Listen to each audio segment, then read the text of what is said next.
Buenas noches. Hola, ¿cómo estás, Aredel? Contenta porque hoy lo he hecho bien. Estupendo, estupendo. Muy bien, pues buenas noches a todos. Buenas noches, Aredel. Nos encontramos una vez más en el Secreter de Tolkien, el programa que realizamos dentro de Twitch para la Sociedad Tolkien Española, donde hablamos sobre las cartas que se recopilaron en su momento, que recopiló Humphrey Carpenter. Os hacemos un breve recordatorio. Nos encontramos en justo la fase previa a la publicación del Señor de los Anillos. De hecho, hoy estamos contentos porque finalizamos tramo. Por fin, parecía que el camino no llegaba a su fin, se vio un pequeño foco al fondo, pero tras casi 14 años, desde el 37 hasta el 54, más 17 años, se va a publicar finalmente El Señor de los Anillos. Hemos estado hablando de las discusiones, de los debates acalorados que ha tenido Tolkien con la editorial, con Allen and Unwin, para ver si le publicaban primero Egidio, luego el Silmarillion. Finalmente el Silmarillion no pudo ser y él cede y consigue que le publiquen El Señor de los Anillos. Entonces, hoy vamos a comenzar una de las partes que a mí más me gusta del epistolario, que es responder a dudas de los primeros fans. Ya hay gente que va a leer El Señor de los Anillos y obviamente pues tienen muchas dudas, o hay ciertas partes que se consideran elipsis, unas Tolkien no las ha considerado, otras son deliberadas, pero que llaman la atención de estos primeros fans, ¿no? Y quieren respuestas. Entonces, bueno, la primera carta, que es la número 144, es una carta un poquito más larga. Como solemos hacer, nos la hemos dividido. Aredel va a leer la primera parte. Son unas 8 páginas, pues 4 páginas cada uno, para que sea un poquito más ameno. No sé si quieres añadir algo más. No, no quiero ni nada más, perdón que estaba poco atenta porque he visto que he puesto una cosa de un Oh, comando en Twitch y ha decidido no hacerlo, entonces estaba yo en plan del grupo, oye, que esto no va, que luego se me olvida. bueno, no pasa nada. Y pues eso, vamos a dar inicio ya porque hoy solo vamos a leer 4 cartas, precisamente porque esta carta número 144 es más larga, ¿vale? Y justo porque cerramos este tramo. Vamos a cerrar este Sí, tramo, que es el que finaliza con la publicación del Señor de los Anillos, y daremos el salto allá lo que es responder dudas, éxito, recepción de miles de cartas por parte de fans, etcétera. Entonces, pues muy pues bien. vamos a ello, ¿no? Pues sí, empiezo leyendo yo, efectivamente, Muy la bien. carta número 144 a Naomi Mitchison del 25 de abril de 1954. El prefacio dice así. La señora Mitchison había estado leyendo las pruebas de página de los primeros dos volúmenes del Señor de los Anillos y le escribió a Tolkien formulando un montón de preguntas sobre el libro. Y ya empezamos con la carta, número 76 de Sandfield Road, Headington, Oxford. 25 de abril de 1954, estimada señora Mitchison. He sido a la vez grosero y desagradecido por no haber acusado recibo de sus pasadas cartas, regalos y recuerdos, tanto más cuanto su interés ha sido para mí un gran consuelo y un estímulo en el desaliento que naturalmente acompaña los trabajos de la publicación de una obra como El Señor de los Anillos. Pero fue sumamente desafortunado que ella haya coincidido con un periodo de intenso trabajo y abundantes deberes en otras funciones, de modo que en ocasiones me sentí casi trastornado. Trataré de contestar sus preguntas. Debo confesar que son muy bienvenidas. A mí mismo me gustan las cosas elaboradas con detalle y procurar respuestas a todas las preguntas razonables. Su carta, espero, me servirá como guía para escoger la especie de información que daré, como he prometido en un apéndice, y fortalecer mi posición ante los editores. Como el tercer volumen será algo más delgado que el segundo, los acontecimientos se mueven más deprisa y son necesarias menos explicaciones, creo que habrá cierta cantidad de espacio para tales cuestiones. El problema con que me enfrento no es la dificultad de suministrarlo, sino escoger entre el montón de material que tengo ya compuesto. Hay, por supuesto, un choque entre la técnica literaria y la fascinación de elaborar en detalle una era mítica. Mítica, no alegórica. Mi mente no funciona de modo alegórico. Como historia, creo que está bien que muchas cosas queden sin explicación, especialmente si la explicación existe en realidad. Y desde este punto de vista, quizá me he equivocado al tratar de explicar demasiado y dar tanta importancia al pasado histórico. Por ejemplo, muchos lectores han quedado perplejos ante el concilio de Elrond, y en una era mítica debe haber algunos enigmas, como los hay siempre. Tom Bombadil es uno de ellos, intencionalmente. Pero de hecho existe tanta historia pasada como se lo pueda desear en el Silmarillion y los cuentos y poemas afines que componen la historia de los Eldar elfos. Creo que en el caso, lo cual quizás sea mucho esperar, de que hubiera un número suficiente de personas interesadas en el Señor de los Anillos dispuestos a pagar el coste de su publicación, los bravos editores tal vez consideren imprimir parte de este material. En realidad, fue escrito primero y quise publicarlo en orden histórico, lo cual habría ahorrado un montón de alusiones y explicaciones en el presente, pero no pude lograr que esto se aceptara. El tercer volumen, por supuesto, fue completado hace años en lo que respecta a la historia. He terminado la revisión que parecía necesaria y pronto será dada a conocer, a componer. Entre tanto, dedico los fragmentos de tiempo de que dispongo a hacer versiones reducidas del material histórico, etnográfico y lingüístico que irá en el apéndice. Si le interesa, le enviaré una copia bastante desordenada del material que trata de las lenguas y escritura, los pueblos y las traducciones. Esto último me ha hecho pensar mucho. Rara vez parece ser considerado por otros creadores de mundos imaginarios, por muy dotados que sean como narradores, Edison, por ejemplo. Claro que soy filólogo y por mucho que me guste ser más preciso en otros aspectos y rasgos culturales, esto no entra en mi competencia. De cualquier modo, la lengua es lo más importante, pues la historia tiene que contarse y el diálogo debe mantenerse en una lengua. Pero el inglés no puede haber sido la lengua de ningún pueblo en este tiempo.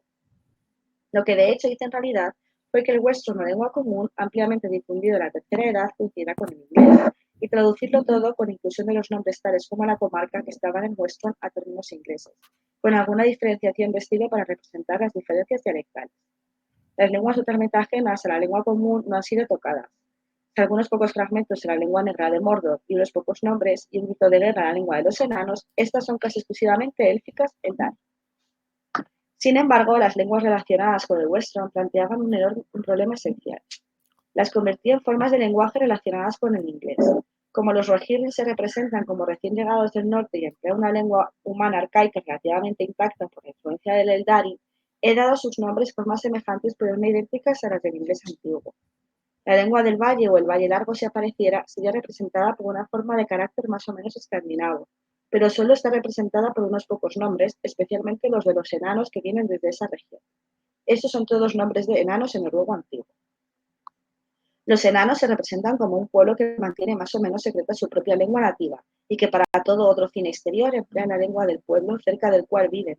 Nunca revelan sus verdaderos nombres personales en su propia lengua.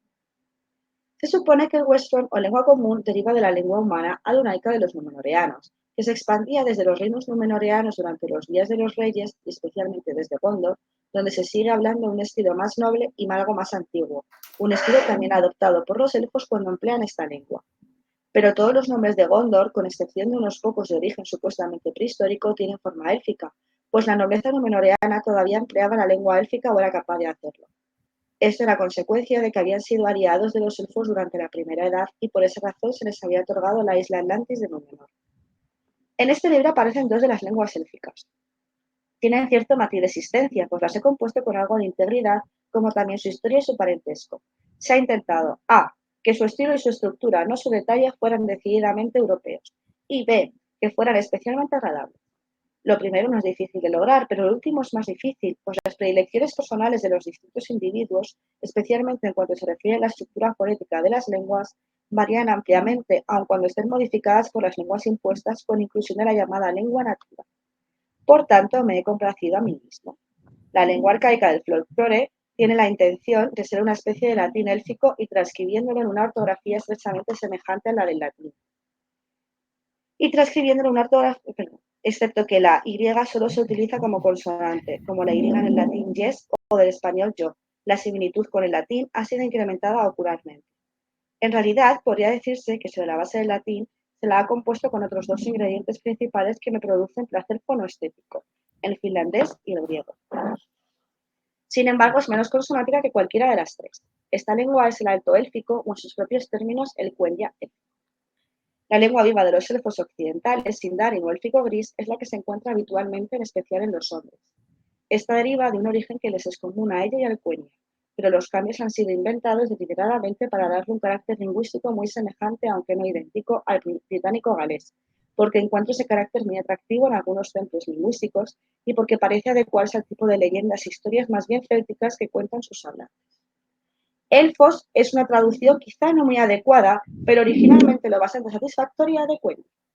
Se los representa como una raza de apariencia similar, y más todavía remotamente en el tiempo a la de los hombres y en días tempranos de la misma estatura. No entraré aquí a señalar sus diferencias de los hombres, pero supongo que los Quenya de estas historias se emparenten en realidad muy poco con los elfos y las hadas de Europa, y si se me apremia a racionalizar, diría que representan en realidad a los hombres con facultades estéticas y creativas muy realzadas, mayor belleza y nobleza, y una vida más larga. Los hijos mayores, destinados a desvanecerse por los seguidores hombres y a vivir en última instancia por la delgada línea de su sangre que se mezcló con la de los hombres, entre los cuales constituía la única pretensión legítima de la nobleza. Se les representa como si se hubieran dividido tempranamente en 2 o 3 variedades. 1. Los Eldar, que escucharon la convocatoria de los Valar o los poderes para que desde la Tierra Media fueran por mar al oeste. Y 2. Los elfos menores que no la escucharon. La mayoría de los Eldar, al cabo de una gran marcha, llegaron a las costas occidentales y cruzaron el mar. Estos fueron los altos elfos cuyo poder y conocimiento se incrementan inmensamente. Pero en esta ocasión parte de ellos permaneció en las tierras costeras del noroeste. Estos fueron los Sindar o elfos grises. Los elfos menores apenas aparecen, excepto como parte del pueblo del reino de los elfos, del bosque negro norteño y del Orient. Regidos por los Eldar, sus lenguas no aparecen. Los altos elfos con los que nos topamos en este libro son los exiliados, que regresaron por mar a la Tierra Media después de ciertos acontecimientos que son el motivo principal del Silmarillion. Proceden de una de las principales tribus de los Eldar, los Noldor, maestros de la ciencia, o más bien sus últimos restos, porque el Silmarillion propiamente dicho y la Primera Edad terminaron con la destrucción del poder oscuro primordial del que Sauron era un mero teniente, y la rehabilitación de los exiliados que volvieron otra vez por mar. Los que se demoraron fueron los que se enamoraron de la Tierra Media, aun cuando desearan la belleza inalterable de la tierra de los Valar. De ahí la fabricación de los anillos, porque los 3 anillos estaban precisamente dotados con el poder de la preservación, no con el de dar nacimiento. Aunque inmaculados, pues no estaban hechos por Sauron ni habían sido tocados por él, eran, no obstante, parcialmente producto de la instrucción que él impartió. En última instancia estaban bajo el control del único. Así como ya lo verá, cuando el único desaparece, los últimos defensores de la ciencia y la belleza de los altos elfos quedan privados del poder de retener el tiempo y paz. Lamento el asunto de la geografía. Debe de haber sido sumamente difícil sin la ayuda de un mapa o mapas. En el volumen primero habrá un mapa entre parte de la comarca y un mapa general en pequeña escala de todo el escenario de la acción. El que figura al final del Hobbit corresponde al ángulo nordeste. Estos han sido trazados a partir de los míos menos elegantes por mi hijo Christopher, que es un erudito acerca de esta materia. Pero solo tuve de ellos las pruebas que fue preciso devolver. Atinadamente empecé con un mapa e hice que la historia encajara en él, por lo general con un escrupuloso cuidado de las distancias. El otro modo de proceder en relación con los mapas está lleno de confusión e imposibilidades. De cualquier modo, resulta fatigoso componer un mapa a partir de una historia, como me temo que lo ha podido comprobar. No puedo enviarle los mapas con los que yo trabajo, pero quizá estos borradores muy toscos y no del todo exactos, trazados apresuradamente para los lectores en ocasiones diversas, puedan dispensarle alguna ayuda. Quizá cuando haya usted terminado con los manuscritos de estos mapas o hecho algunas notas no tenga inconveniente en devolverlos. Me resultarán útiles para hacer algunos otros, pero no puedo llegar a eso todavía. Me atrevo a decir que los mapas de mi hijo resultan maravillosamente claros, en la medida en que lo permite la reducción y la reproducción. Pero ¡ay! No lo contienen todo. Muy bien. ¿Quieres, bueno, respirar en primer lugar? Perdón. ¿Quieres comentar esta parte de la carta o la leemos por completo? No, yo te lo comentamos y luego comentas tú lo Sí, otro para que no se haga tan estupendo. pesado. Vale, he puesto la fotografía de Naomi. Mm. Cuéntanos. Bueno, antes de nada, muchísimas gracias a Thranduil, que aunque no está aquí presente, estoy viendo que en el chat está toqueteando esas cosas que a mí no me han salido bien. Gracias, Thran. Bueno, pues ya metiéndonos aquí ya un poco en harina, esta carta es, igual que hace un par de programas tratamos esta carta que era un resumen del Silmarillion muy, muy breve, para ser, bueno, no tan breve para ser una carta breve comparado con lo que luego es el Silmarillion o con lo que son los apéndices. En esta carta tenemos un breve resumen de lo que son las lenguas del Señor de los Anillos o de más bien del legendario. Pero antes de nada quiero hablar de esta mujer que tenemos en pantalla, que es Naomi Mitchison, de la cual ya hemos hablado previamente en alguna otra carta. Naomi se convierte en una fanática de Tolkien, especialmente parece que el Hobbit y luego también Egidio, y le gusta muchísimo este último, entonces como que mantiene como una correspondencia con Tolkien. Ella también estaba dentro del de toda esta farándula, de toda esta élite que podemos tener en Oxford, entonces pues sí que tenía como cierta relación, como comento, con el profesor, no era una persona que estuviese, pues yo qué sé, en Estados Unidos o algo así. Entonces la propia Naomi Mitchinson per se fue una mujer escritora que desde un primer momento tuvo un prolífico trabajo tanto en novela como en traducción de textos, como en estudios de textos antiguos y demás, incluso llegó a trabajar con Tolkien en algunos de estos textos antiguos. De hecho, también formó parte de la realización del diccionario, aunque no creo que no fue contemporánea de Tolkien, pero sobre todo en esta época fue muy importante porque ella era una gran feminista. O sea, Naomi Mitchison fue desde el primer momento abogó por el feminismo, por los derechos de las mujeres y de hecho, aun manteniendo una primera relación y estando casada, mantuvo otras relaciones al mismo tiempo. Entonces, bueno, pues también era así de estilo poliamorosa. No lo van a decir poliamorosa en el libro de Tolkien Guide, pero bueno, si estás con una persona y luego estás con otra, pues eres poliamorosa. Sí. Entonces, pues sí que fue una persona muy, muy importante. O sea, sí que quiero reivindicar un poco la figura de Naomi Mitchison, que es verdad que en España pues no nos ha llegado excesivamente nada sobre ella, pero en este periodo de los años 50, de los años 40, sí que fue muy relevante y de hecho ella murió en el año 99, o sea que estuvo viviendo durante todo el siglo XX y estuvo trabajando prácticamente durante toda esta parte. De hecho, tiene hasta una biografía que se publicó en los años 90 sobre ella. Naomi Mitchison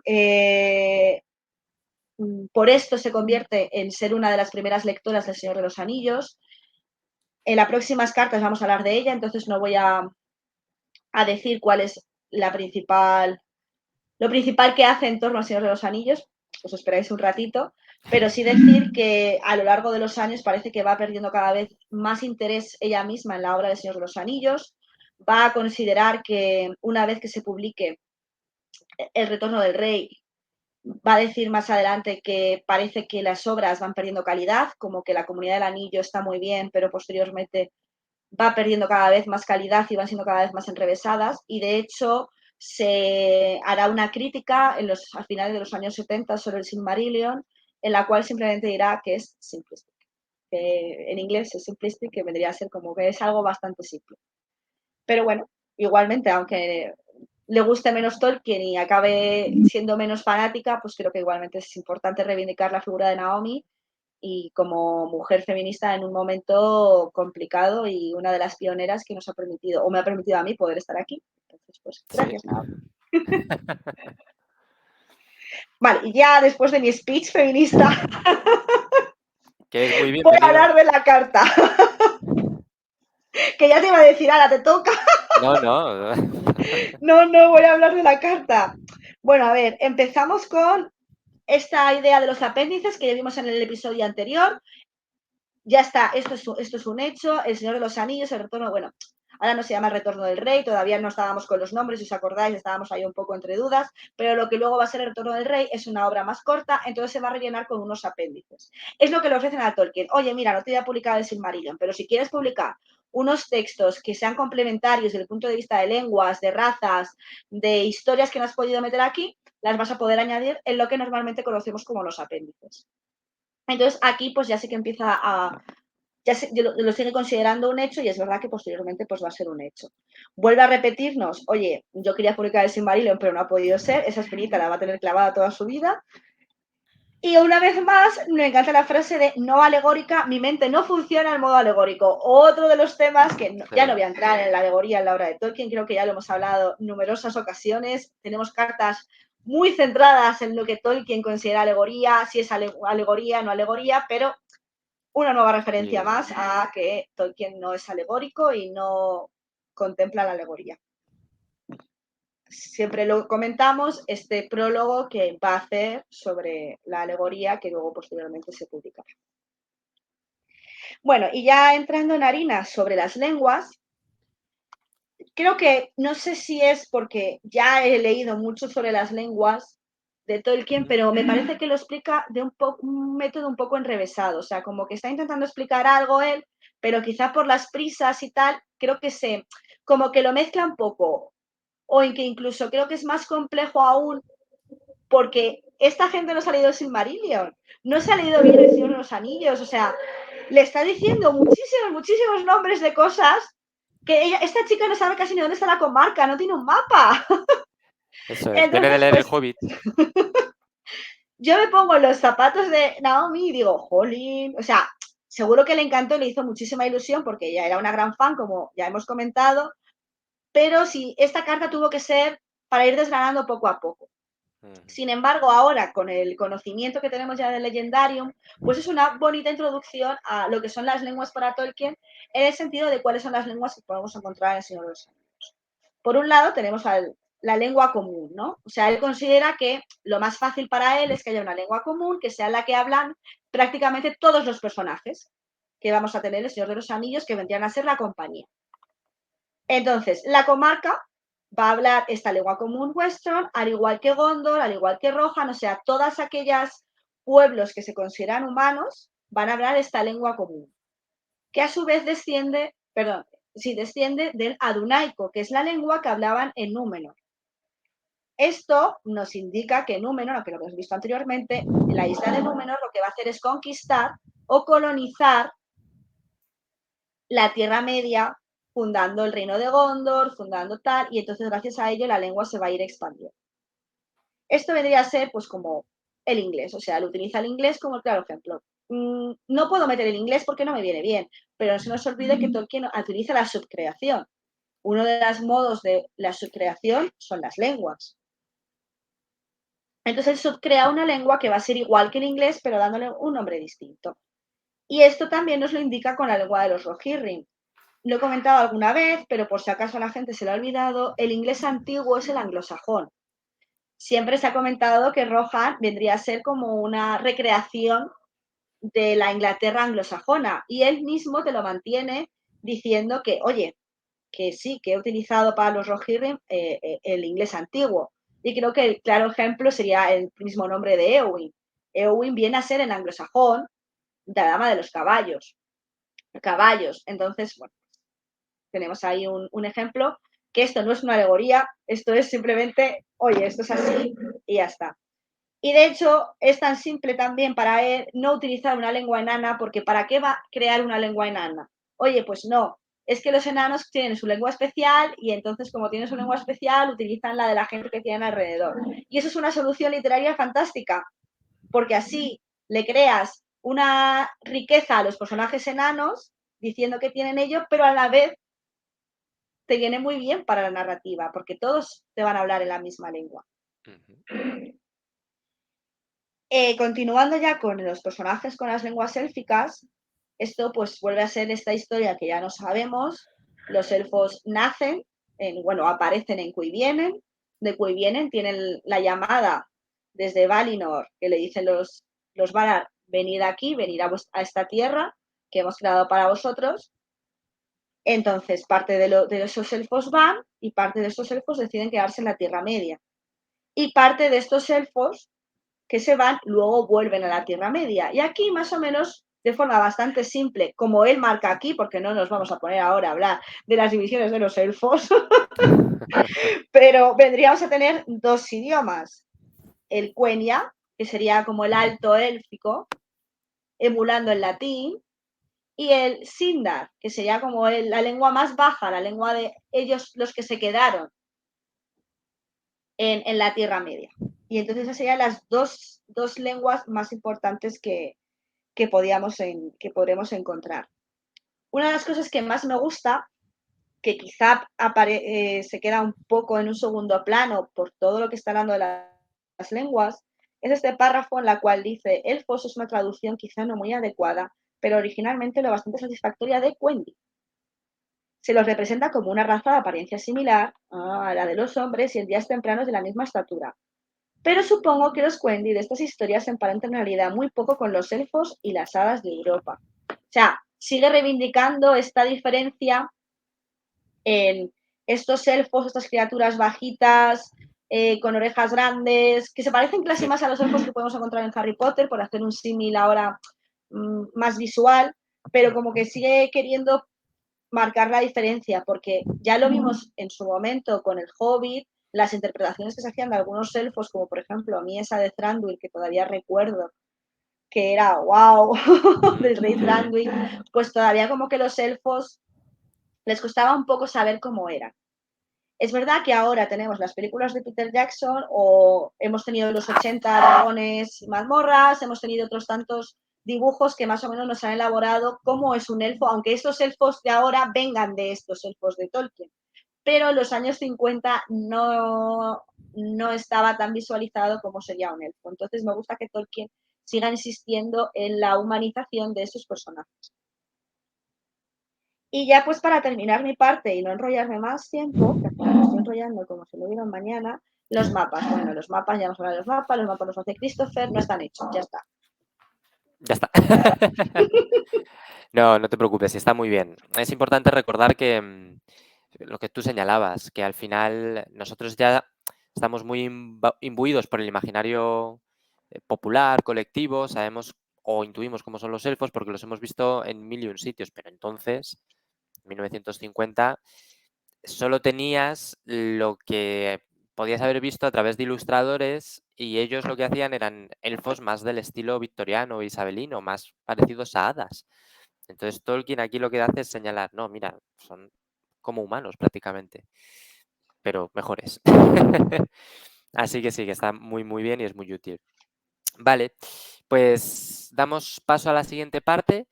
En mi parte son dudas muy concretas y muy certeras por parte de Naomi tras leerse pues, El Señor de los Anillos, ¿no? Entonces, cada una de ellas más o menos es de un párrafo, entonces a mí me parece que es la primera vez que Tolkien se ve obligado a empezar a explicar cosas de las que no se había dado cuenta simplemente, ¿no? Entonces vamos allá. Luego me paro y luego las vamos viendo. Continúa la carta de la siguiente manera. Algunas respuestas aisladas. Los dragones. No se han detenido, pues permanecieron activos en épocas muy posteriores, cercanas a la nuestra. ¿He dicho algo que sugiriera el final de los dragones? Si es así, debe cambiarse. El único pasaje que se me ocurre es el del volumen 1, página 90, pero no hay ahora ningún dragón que tenga ese fuego. Pero esa implica, me parece, que hay todavía dragones, aunque no en su plena estatura primitiva. Tengo un largo cuadro histórico de los acontecimientos desde el comienzo hasta el final de la Tercera Edad. Es bastante completo, pero concuerdo en que un breve resumen que contuviera los acontecimientos importantes en relación con esta historia podría resultar útil. Si desea tener copias dactilografiadas de parte de este material, por ejemplo, los anillos de poder, la caída de Númenor, las listas de los herederos de Elendil, la casa de Eor, genealogía, la genealogía de Durin y los señores enanos de Moria y la relación de los años, especialmente los de la segunda y de la tercera edad, pronto intentaré hacer nuevas copias. En ningún sitio se dice nunca claramente que los orcos, la palabra en cuanto a mí concierne deriva del inglés antiguo orc, demonio, pero solo por su adecuación fonética, tengan un origen particular. Pero puesto que son servidores del poder oscuro y luego de Sauron, ninguno de los cuales podía ni quería crear seres vivos, por fuerza deben ser corrupciones. No se basan en una experiencia directa mía, pero supongo que deben no poco a la tradición del goblin, trasgo. Goblin se utiliza como traducción en el Hobbit, mientras que orc aparece solo una vez, me parece.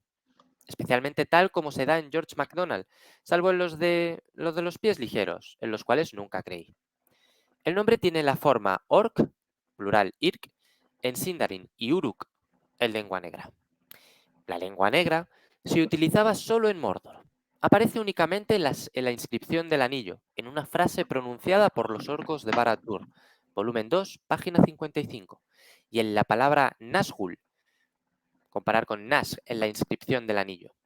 Nunca fue utilizada voluntariamente por ningún otro pueblo y, en consecuencia, aún los nombres de los lugares de Mordor están en inglés, para lengua común, o en élfico. Moranon es como se dice en élfico Puerta Negra. Mordor, Tierra Negra. Mor y A, Abismo Negro. Mor Thond, Raíz Negra, nombre del río. Rohirrim, Rohirrim, es el nombre élfico gondoriano del pueblo que se llamaba a sí mismo Jinetes de la Marca o Eorlingas. Esa forma no tiene la intención de parecerse al hebreo. Las lenguas Eldarin distinguen en formas y empleo entre un plural partitivo o particular y otro general o total. Así pues, Irk, orcos, some orcs, desorques, aparece en el volumen 1, página 475. Los orcos, en cuanto raza o la totalidad de un grupo previamente mencionado, habría sido orc-oth. En el élfico gris, los plurales generales con frecuencia se formaban añadiendo a un nombre o al nombre de un lugar alguna palabra que significara tribu, hueste, horda, pueblo. Así, Haradrim, los Sautrons, en Quenya Rimbe, en Sindarin Rim hueste, Onod Rim, los Ents. Los Rohirrim derivan de Rock, Quenya roco, caballo, y la raíz élfica Ker, poseer. De ahí en Sindarin, Rohir, señor de los caballos, y Rohirrim, la hueste de los señores de los caballos. En la pronunciación de Gondor, CH, como en alemán, galés, etc., se ha suavizado hasta convertirse en una aspirada aproximadamente J una H aspirada aproximadamente J en castellano. Así, Rohan, Ipia, suena como Rohan, más o menos. Beorn ha muerto. Véase volumen 1, páginas 316 y 17. Apareció en El Hobbit. Era entonces el año 2940 de la Tercera Edad, 1340 según el cómputo de la comarca. Estamos ahora en los años 3018 y 3019, 1418 y 1419, respectivos de la comarca. Aunque camaleón y sin duda un poco mago, Beorn era un hombre. Tom Bombadil no es una persona importante, al menos en relación con la narración. Supongo que tiene cierta importancia como comentario. Quiero decir, no es así como yo escribo realmente, es solo una invención que apareció por primera vez en la Oxford Magazine en 1933 aproximadamente y representa algo que yo siento importante, aunque no estaría preparado para analizar ese sentimiento con precisión. Sin embargo, no lo habría incluido si no tuviera alguna especie de función. Podría enunciarlo de este modo. La historia se constituye en términos de un aspecto bueno y otro malo. La belleza contra una implacable fealdad. La tironía en contra del reinado. La libertad moderada con consentimiento contra la compulsión, que hace ya mucho ha perdido todo otro motivo que el mero poder. Y así sucesivamente. Pero ambos aspectos, conservador o destructivo, requieren en cierto grado algo de control. Sin embargo, si usted ha renunciado al control, como quien hace un voto de pobreza y se deleita en las cosas por sí mismas sin ninguna referencia a su propia persona, contemplando, observando y hasta cierto punto conociendo, entonces la cuestión de lo bueno y lo malo del poder y del control carecería para usted de toda significación, y los mecanismos del poder le serían completamente inservibles. Este es un punto de vista pacifista natural que siempre surge cuando se produce una guerra. Pero el punto de vista de Rivendell parece ser que es excelente haber representado, pero que de hecho hay cosas con las que no puede medirse y de las que depende, no obstante, su existencia. En última instancia, solo la victoria del oeste permitirá que Bombadil continúe y aún que sobreviva. Nada había para él en el mundo de Sauron. No tiene ninguna conexión en mi mente con las Ent mujeres. Lo que les haya ocurrido a ellas no se resuelve en este libro. Él es, en cierto modo, la respuesta que obtienen en el sentido de que es casi lo opuesto. Es, por así decir, la botánica y la zoología como ciencias, y la poesía en cuanto a opuestas a la ganadería, la agricultura y el pragmatismo. Creo que, de hecho, las Ents mujeres desaparecieron para siempre, destruidas junto con sus jardines en la Guerra de la Última Alianza, Segunda Edad, 3429-3441, cuando Sauron adoptó una política de tierra arrasada y quemó sus campos para impedir el avance de los aliados corriente abajo por el Anduin, volumen 2, página 99, donde se refiere el hecho. Sobrevivieron solo en la agricultura, transmitida a los hombres y a los hobbits. Puede que algunas, por supuesto, hayan huido hacia el este, o aún que se hayan convertido en esclavas. En tales cuentos, incluso los tiranos deben tener un marco económico y agrícola para sus soldados y obreros del metal. Si algunas sobrevivieron así, por cierto, habrían quedado separadas de los Ents, y cualquier contacto entre ellos habría resultado difícil, a no ser que la experiencia de la agricultura industrializada y militarizada las hubiera vuelto más anárquicas. Así lo espero. No lo sé. Los niños hobbits eran deliciosos, pero me temo que los únicos atisbos que se tiene de ellos en este libro se encuentran en el principio del volumen 1. Un epílogo que procura aún otro atisbo, aunque de una familia más bien excepcional, ha sido tan universalmente condenado que no lo incluiré. Uno debe detenerse en algún sitio. Sí, Sam Gamgee es, en cierto sentido, pariente del doctor Gamgee, que, pues su nombre no habría sido nunca ese si yo no hubiera oído hablar del tejido de Gamgee. Hubo, según creo, un tal doctor Gamgee de la familia, sin duda, en Birmingham cuando yo era niño. El nombre, de cualquier modo, me era familiar. Gaffer Gamgee surgió primero. Era un personaje legendario para mis hijos, basado en un vejete, Gaffer, de la vida real que no tenía tal nombre. Pero como lo encontrará usted explicado en este cuento, el nombre es una traducción del verdadero nombre del hobbit, derivado de una aldea, consagrada a la fabricación de sogas, y anglificado como Ganwich, cerca del campo de Cordelero. Véase volumen 2, página 297. Como Sam era íntimo amigo de la familia de Coto, el nombre de otra aldea, tuve la tentación de incurrir en la broma hobbit de escribir Gamwich Gamgee, aunque no creo que en el verdadero dialecto hobbit la broma tuviera efecto. Los magos no tienen un opuesto preciso. Una traducción quizás inadecuada, pero del todo distinguible de otros términos mágicos del élfico, en Quenya Istari.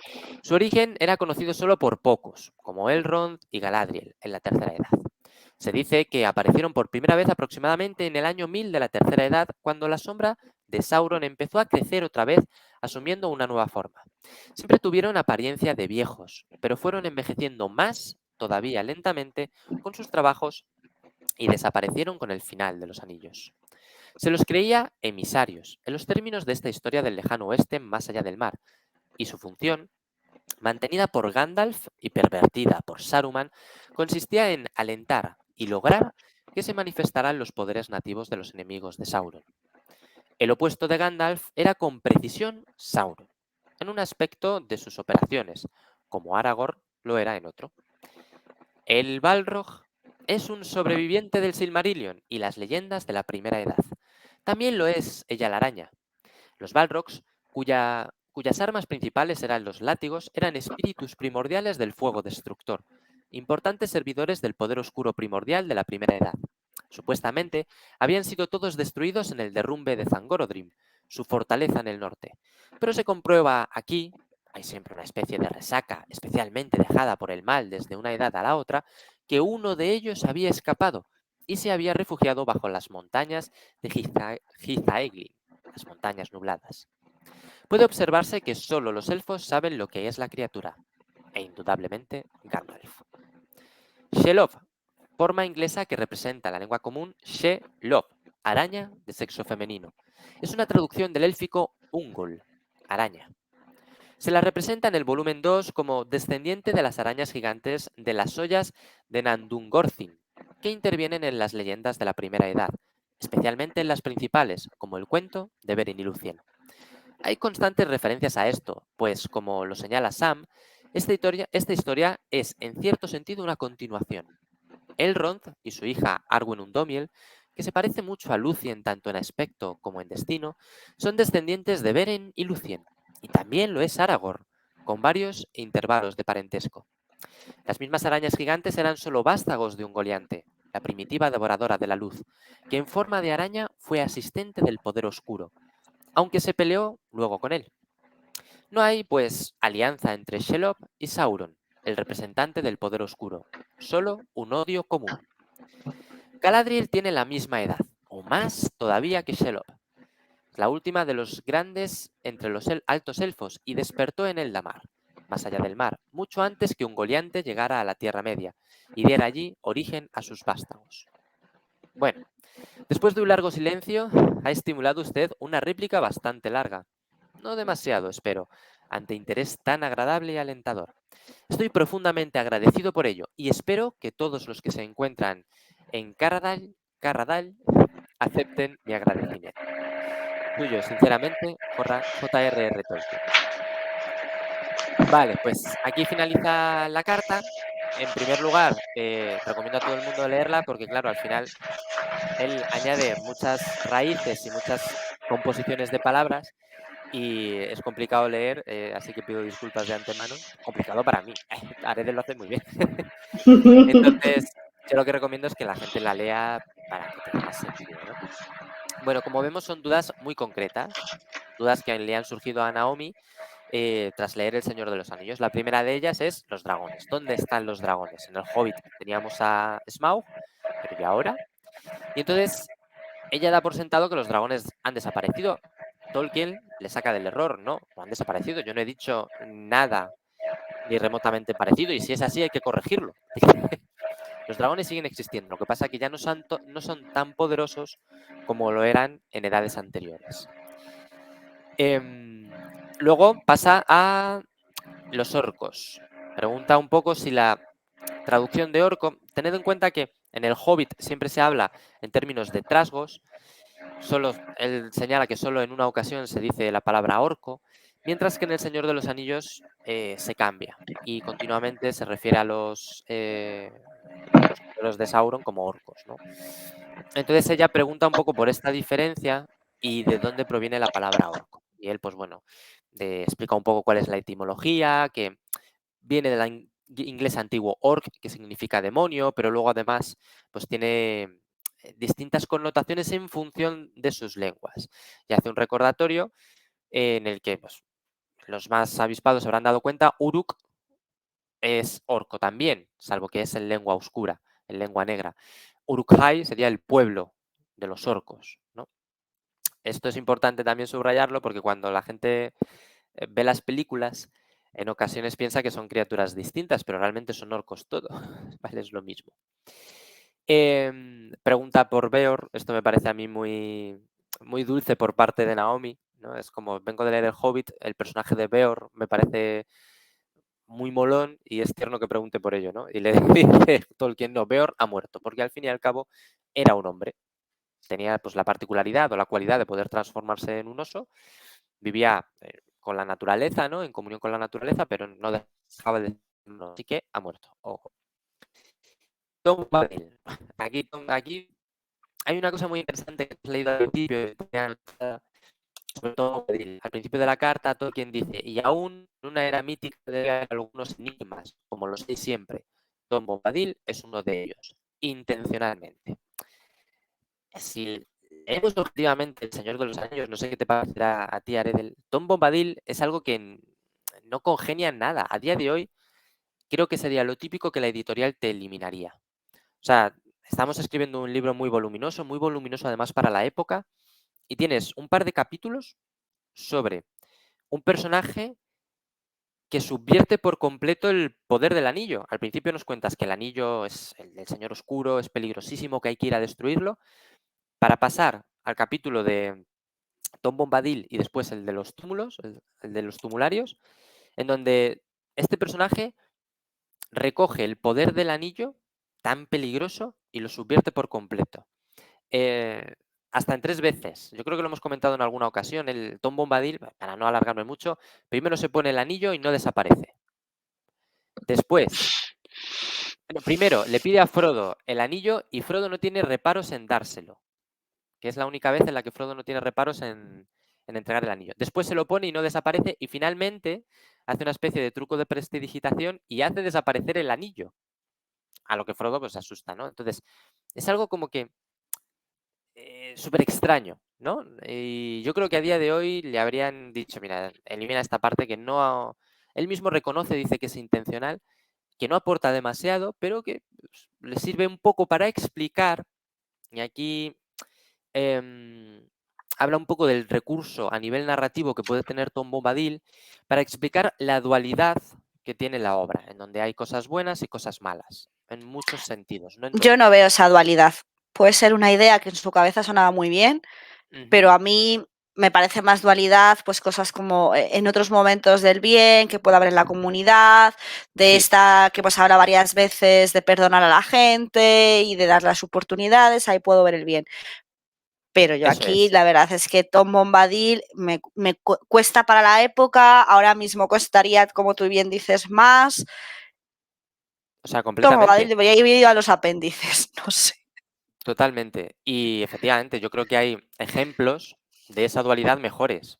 Pues explicar la comarca en contraposición a Gondor, que está continuamente en guerra. Pues hay ejemplos de dualidad mejores que Tom Bombadil. Pero bueno, Lobelia como es un claro ejemplo de dualidad. Lobelia es un personaje que te lo pintan como alguien malo porque fastidia a los Bolsón, pero luego en el saneamiento de la comarca el personaje de Lobelia es muy importante.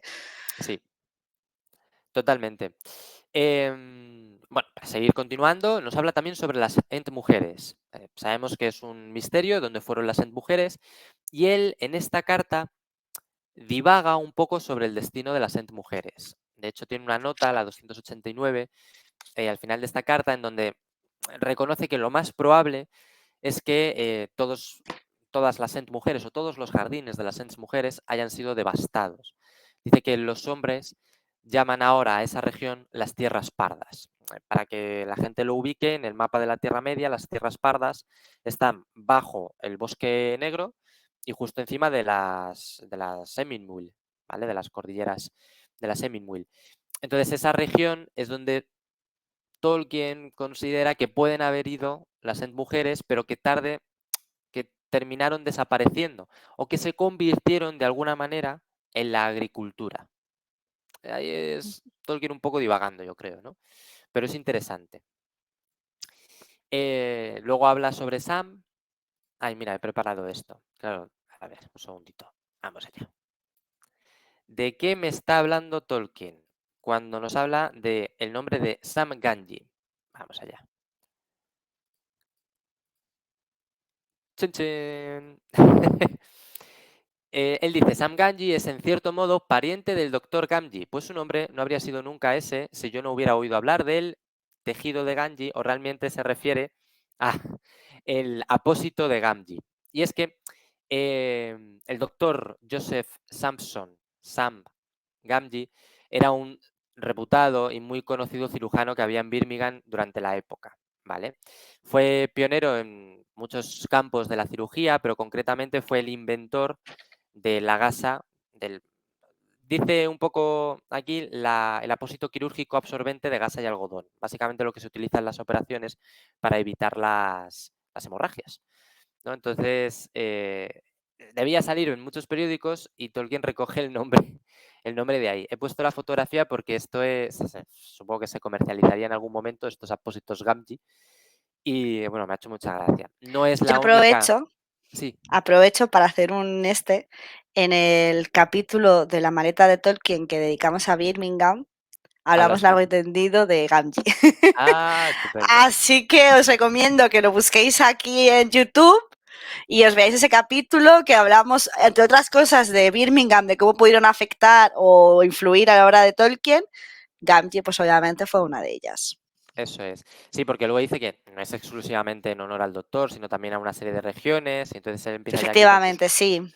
con sus juegos filológicos. Dice, lo habría llamado de esta forma. Pero no sé si habría tenido sentido en la comicidad de los hobbits. Es como, Dios mío, este señor se ríe solo de sus propios chistes. Pero Creo bueno, que dijimos exactamente lo sí, mismo en ese programa. es que es muy divertido porque me parece muy tierno. A mí el Tolkien de las cartas es súper tierno. Luego, finalmente, habla de los magos. ¿Quiénes son los magos? Aquí hay una apreciación que a mí me parece que me gusta mucho. Voy a quitar a los apósitos Gamgee, que es una foto un poco rara.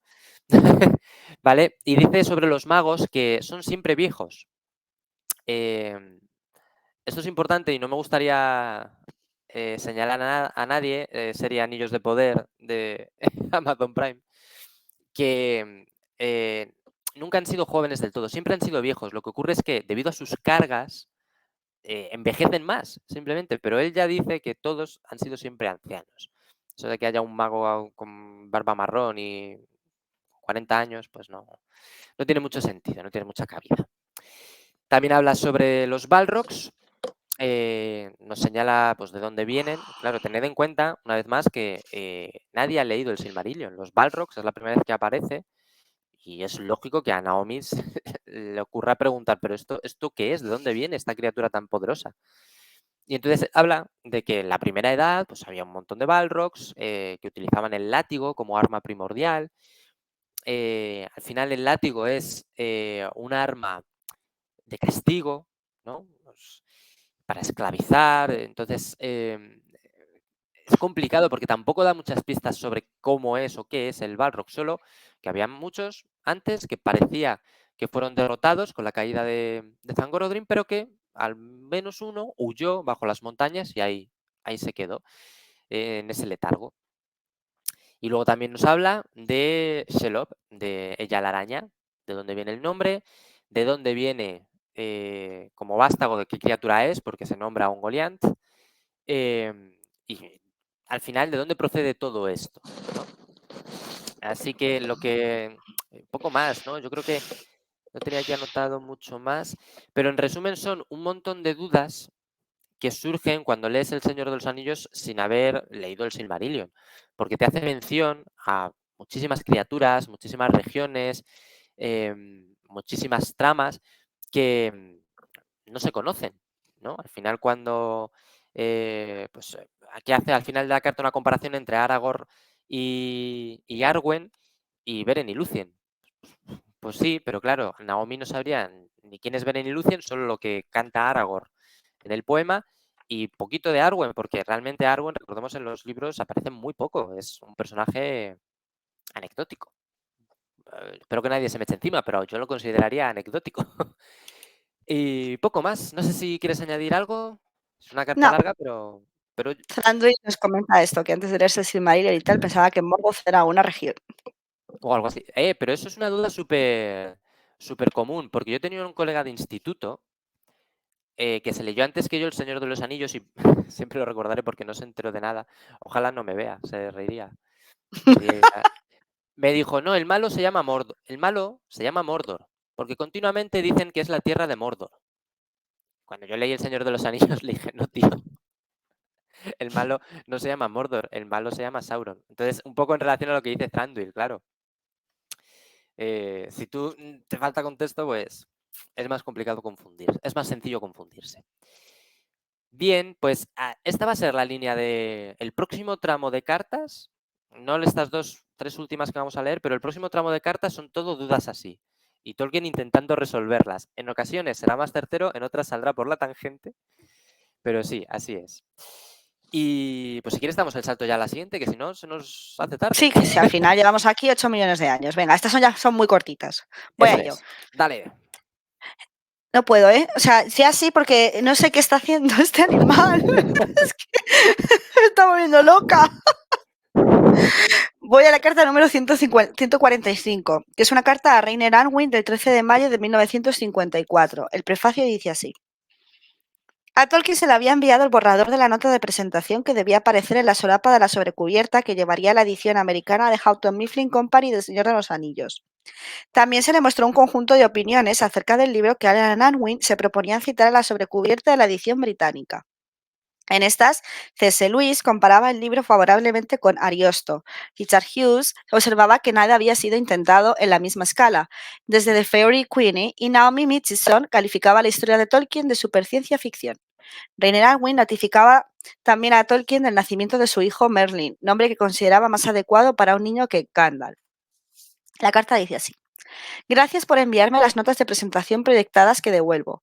Las americanas no son en general susceptibles de crítica o corrección, pero el esfuerzo de ellos me parece tan pobre que me siento obligado a hacer algún intento por mejorarlo, aunque sin más esperanzas del efecto que pueda tener que en el caso de la espantosa sobrecubierta que hicieron para el Hobbit. Adjunto una página de sugerencias que quizá podrían enviar a Houghton Mifflin. ¿Puedo pedirte seriamente que intentes que la publicación tenga lugar en julio? Creo que sería una lástima esperar a que el entusiasmo se enfriara. Creo también que julio es una fecha mucho más adecuada para muchos, especialmente los escolares y los académicos, que en este mes empiezan a levantar la cabeza y en septiembre empiezan a bajarla de nuevo bajo el peso de un montón de tareas.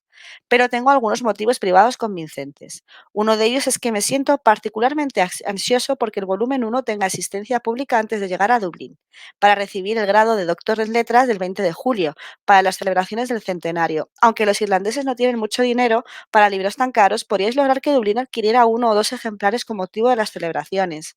Sobre llovido mojado, como estoy seguro, debe de haber dicho el señor Butterbur, y voy a obtener un doctorado en Lieja el 2 de octubre, pero supongo que el volumen 1 habrá salido antes de entonces. Me alegro mucho de que las opiniones preliminares sean tan favorables, aunque siento que las comparaciones con Spencer, Mallory y Ariosto, por no mencionar la superciencia ficción, son demasiadas para mi vanidad. Le mostré tu borrador a Geoffrey Moore, el celador, que se mostró muy fastidioso esta mañana y amenazaba con echarme de mi habitación para dar cabida en ella a un mero preceptor. Se sintió visiblemente impresionado y era evidente que no sabía antes a qué especie de ejemplar daba cobijo el college.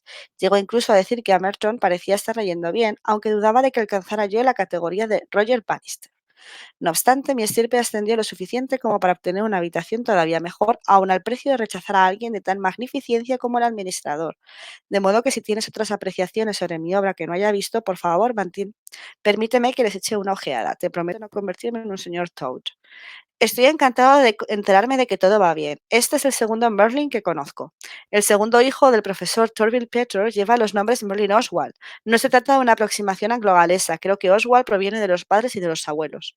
Estoy seguro de que tienes razón. Gandalf fue, por supuesto, siempre viejo. Era un emisario que había tenido esa forma desde el principio, pero todas las cosas se desgastan en la Tierra Media, de modo que antes de acabar se hizo más viejo. No es un nombre para un hijo de los hombres. Bueno, esta es la carta, veis, es más breve, termina justo con lo que ha terminado antes Amrod, de que los magos siempre son viejos. Justo. Y bueno, pues a ver, por ir ahí un poquito más rápido, estamos ya en los momentos finales. Se va a publicar El Señor de los Anillos, ya quedan las contraportadas.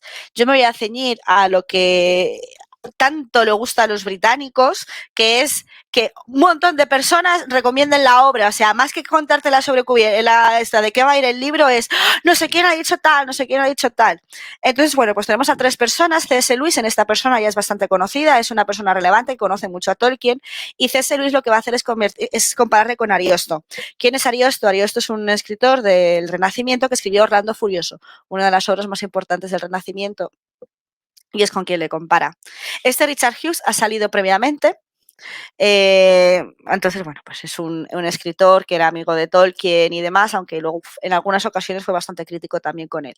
Y de nuevo tenemos aquí a nuestra amiga Naomi Mitchison, que la llama superciencia ficción, que es lo que decía que va a ser, que no se iba a contar que iba a ser tan importante en ese momento. Tenía por aquí señalado exactamente qué es lo que dicen en este momento, pero lo he perdido. ¿Y sabes por qué? Porque eso te pasa por marcar 80 veces lo mismo. En el libro, quiero decir. No, creo que está aquí.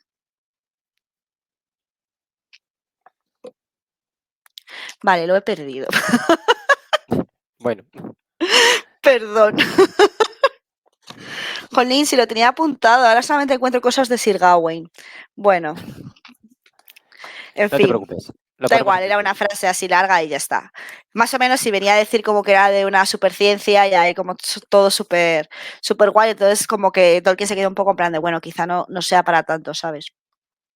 Volviendo al tema de Houghton Mifflin, que eso es la editorial de Estados Unidos, si os acordáis, con el Hobbit ya tuvo algunos problemas con los dibujos, que si no los quería, que si tal, entonces creo que ya directamente Houghton Mifflin tiene un poco de tirria. A quien tengo yo tirria a veces es al traductor de esta obra, que a veces se inventa las cosas un poco como le da la real gana. No voy a decir nombres, pero bueno, en fin, ¿qué le vamos a hacer? Rubén Masera. Por un lado, el señor Butterbur es el señor Mantecona, el señor Cebadilla Mantecona. ¿Por qué no han traducido el nombre al señor Mantecona? No Pues lo sí. sé.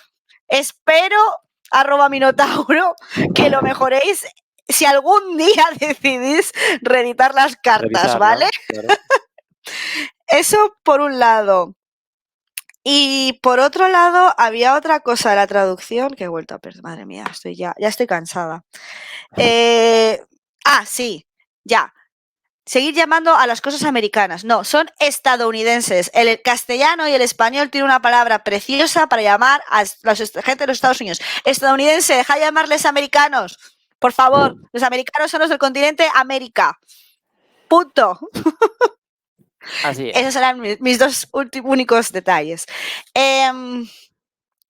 Bueno, y ya solamente pues por terminar de comentar, este Geoffrey Moore, el celador, era lo que se conocía como The Warden, que sería el guardián del Merton College, que viene a ser como el jefe del college, el administrador del college. Y entonces pues sí que es cierto que Tolkien era un filósofo que tenía relación con Tolkien, y bueno, aquí pues parece que hay un pique, pero bueno, que en verdad se llevaban más o menos bien y ya está. Y poquito más que comentar sobre esta carta, Muy bien. la verdad. He puesto antes las imágenes de las portadas de Houghton Mifflin, que estoy al 95% seguro de que son esas. Y ahora veremos, porque mis cartas están relacionadas también con esas sobrecubiertas. Vale, pues ya dos cartitas cortitas. La número 146 a Allen Ay, una cosa, Unwin. perdón, que se me ha olvidado. Sí, Una última cosa, perdona. Vemos dime, que dime. empieza a insistir en que se publique en julio. Ah, En la que la Comunidad del Anillo se va a publicar el 29 de julio, así que parece que por una vez le hicieron le hacen caso. caso. Por favor, antes de verano.